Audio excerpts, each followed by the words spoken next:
create a constraint at that node. I realize it should have just been 1, 2, and 3. I should have let it rotate.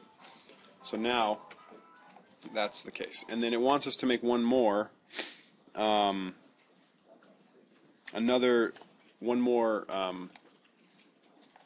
constraint at a certain node. Oh, my bad. But we pick the node by ID. So if I click on this right here, and then I select by ID, asks for an ID, and it says the node is 3239. And I click enter, and there you can see it just selected this node right there, because that's node 3239. And it wants us to only constrain degree of freedom 3. And so that is translation to Z. So this is not going to let it translate in the Z direction. So I click create, and then as we can see, we have another constraint there at that node.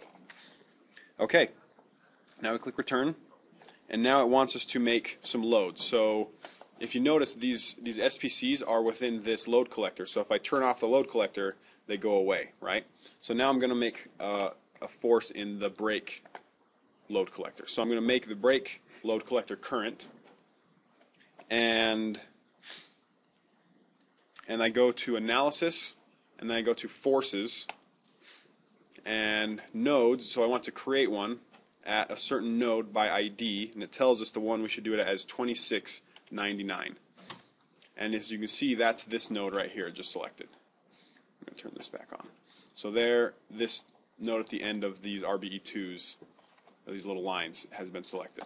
So it wants us to, in magnitude, so it wants it to be 1,000, and we need to switch this down here to the x-axis.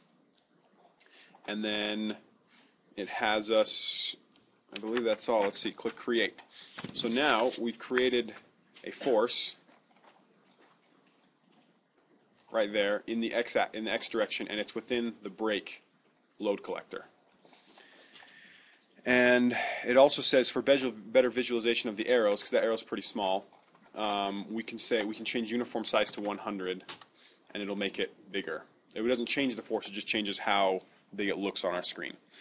So now we want to make another one in the corner. So if we just right-click and say Make Current, and then we select the node, so it has us do the by ID again, 2699, and it once again selects that same node, and the magnitude is going to be 1,000. We change this to y-axis, and uniform size is 100, and we create, and so now there's been a force created at that point. And the same thing with the pothole. So once again, we make this one current, the node, and so then this is selected. I don't have to actually do that. I can just click that node because I know that's where it's going. And magnitude's 1,000, and we change this to z-axis. And we click create, and there is a z. So as you can see, each of these 3 forces are in a different load case, which is what we want, or load collector. Okay, so now we want to make load cases. So we click return, we'll be in the analysis page, and we click load steps. Oh, sorry, that's not right. That's load types. So analysis load steps is right here. And the name, so the first one, we're going to make a load step called brake. And we want to, in this load step, so each of these are, a load step is kind of a different case of a simulation of forces going on. So we want to make a simulation of the brake, and we have SPCs. So SPCs are these fixed constraints we have. So these might not be checked. So we're going to check SPC, and if you click on the number here, it asks, okay, which of your load collectors contains all your SPCs? So we click SPC because that has our constraints, and then what's the load you want in here? And we click load, and we click brake because we want this one to contain the brake load collector. And it says to make sure this is linear static up here, and then we click create. And now we have a new load step called brake, which is linked to these different parts, right? So we do a similar thing with corner. So the SPC is still going to be this one, and the load now will be corner. Linear static, create, and we'll make another one for pothole. SPC is still 1, but we want to change this one to 4.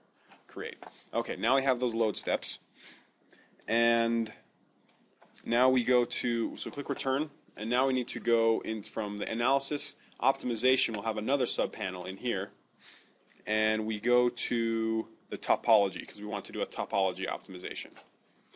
And so it says make sure the create subpanel is up, so create is selected, and desvar type, we name it, just type in design prop and enter, so that's what's going to name it. And then click on the props here, and we want to select design property. So what we're doing here is we're saying do a topology optimization, call it design prop, and only do it to the design property, design space, this guy right here, this property, which corresponds to the design space here. And where am I? Right, make sure it's P solid, and we click create. And now we have a design variable called design prop. So we go return, and we go back to the optimization panel. So here we are in the optimization. Remember, it's analysis, optimization, and we go to responses. So response, we're going to make a response called vol for volume, and we want this response type, click the response type, right, and we want this one to be volume. So I clicked here, and it brought up this menu, and we're going to make this response type volume. So, and make sure this is total, and that's all it says. So we click create, and now we've made a response for volume. And then now we want to make a response for displacement, and we're going to call it disp1, and response type, we want this to be static displacement. And nodes, so we say nodes by ID. It wants us to do that same 2699, which is that node right there. And we will click create.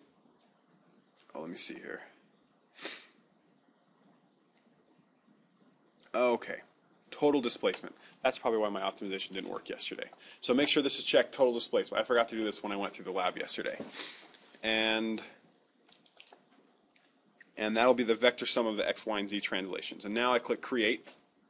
So now it'll have a response for how much displacement this thing has. So then we click return, and we go to objective here. So now we need to tell an objective, the solver, what is our objective? Well, we want to minimize the volume is what we want to do. We want to make this thing as light as possible. And so, yeah, make sure this is set to min, and if you click response, it'll ask us, do you want to, like, what's your objective? Do you want to minimize volume, or do you want to minimize your displacement? And we want to do volume. And so we click create, and now we have that objective.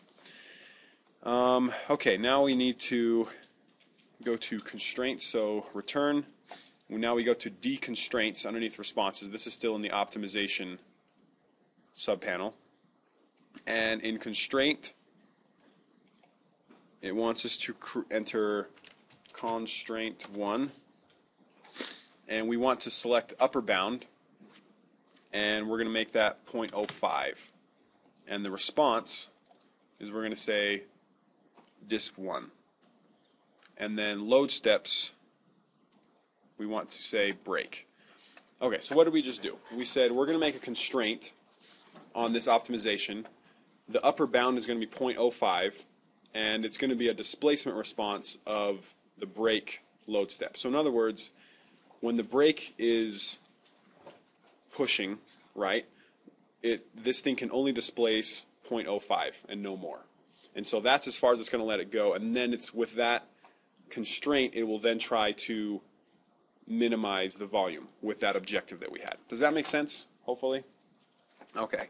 So we create, and then it wants us to make another one called constraint 2. And that one we're going to put an upper bound of 0.02.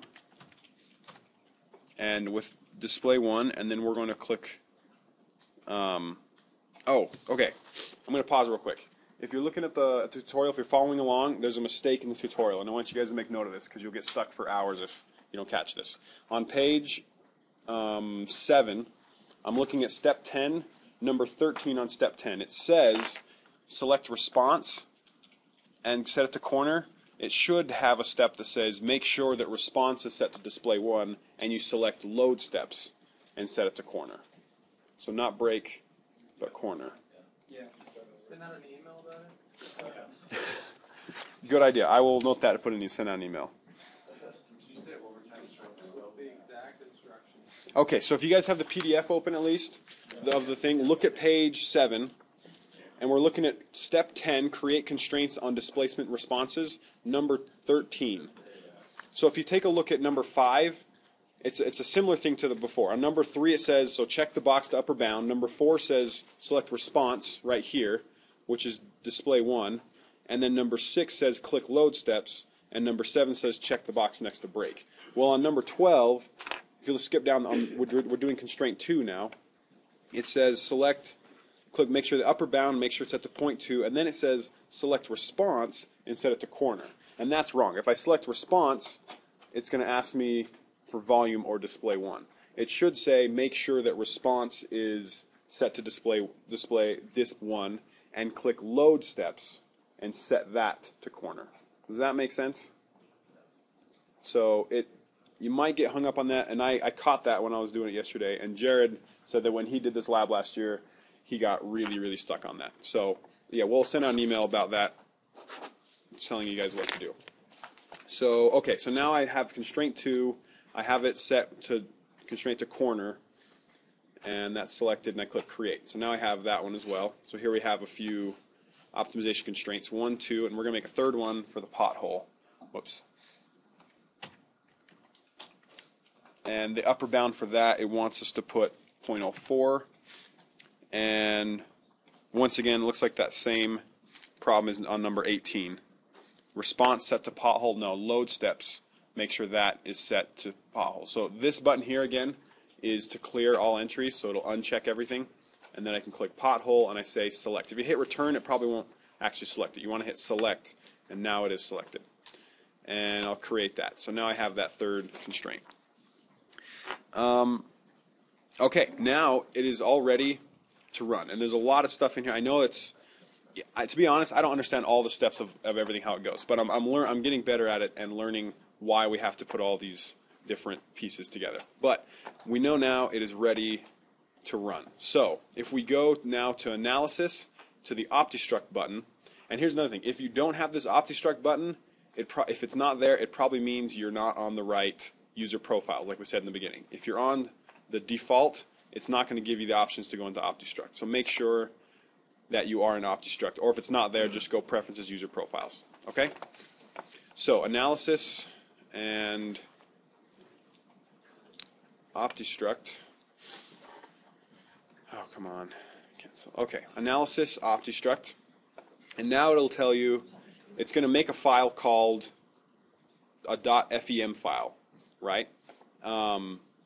And it's by default it's going to drop it in wherever your location is of the file of your HM file that you are working with. So I'm just going to leave it there and have it do that. If you want, you can click, I guess you can click there and you can put it where you want and just say save, and it'll save that file path, or you can click save as, it'll open up that same window. It tells us to make sure we have export options set to all. And then here's run options. We're going to set this to check. So the difference between a check and an optimization, a check will just run through everything we've done and make sure it's all set up correctly. And if it's not, it'll throw an error at us, and then we'll know to go fix it. An optimization will do that same check at the beginning, but then it will go on and do the optimization. So for this case, we're just going to run a check to make sure everything's good, and if it is, then we'll run an optimization. And memory default, you can just set it to that.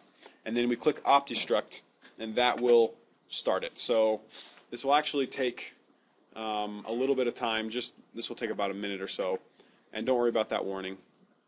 And if you just let this sit, it took normally, to be honest, these blades are pretty slow when it comes to doing this. I guess running a check isn't too bad because it'll take a much shorter than running an actual optimization. But we've talked about this before. We've mentioned this before, and our suggestion for those students here at BYU is to, if you're going to run this on